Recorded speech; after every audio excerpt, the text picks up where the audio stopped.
News 18. Weather from where you live.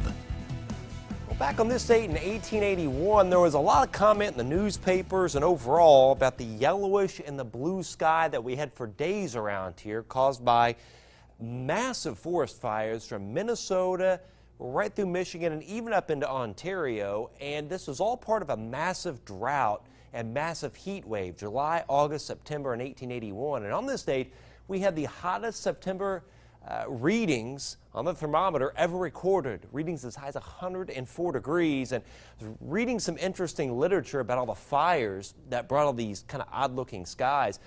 2/3 of the thumb of Michigan were burned by the massive wildfires during this time. Now, speaking of particulates in the air, if you will, the pollen count is headed back up. It's remained high for a while, but it's really going to go back up again. We're going to start to stagnate things again, and it's going to get hotter.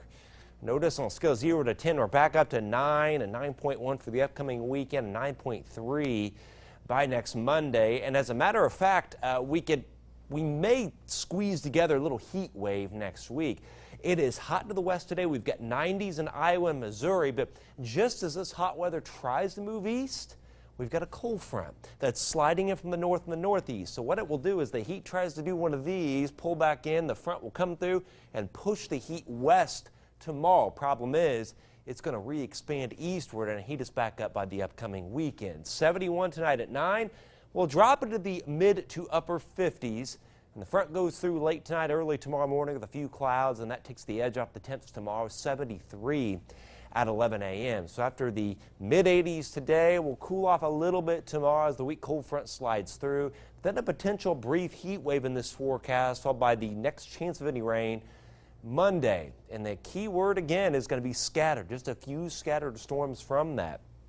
56 tonight, Rochester down to Logansport, mostly clear skies with a few clouds coming in late with the front. 57 Fowler and Lafayette. Tomorrow, a little cooler, 70s in our northeast to 81 Lafayette, 82 Fowler, 80 at Burlington, Camden, as well as Flora, and cool tomorrow night with some patchy fog.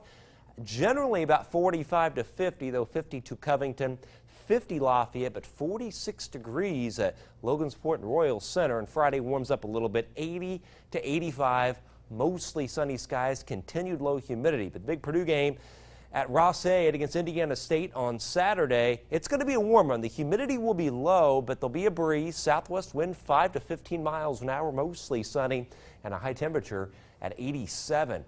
90 though on Sunday, 90 Monday, more humid, a couple of storms popping up here and there. 90 Tuesday, back to 93 on Wednesday. There are indications late next week a cold front will swing through with a few more storms and bring us back to the mid-80s. So that's the good news, but we may fit together 4 or 5 days at or above 90 again. Yeah, that's a bona fide heat wave. There you go. Yep. All right, welcome to September. That's right. Thanks, Sure. Up next, lawmakers in the Senate debate authorization for a military response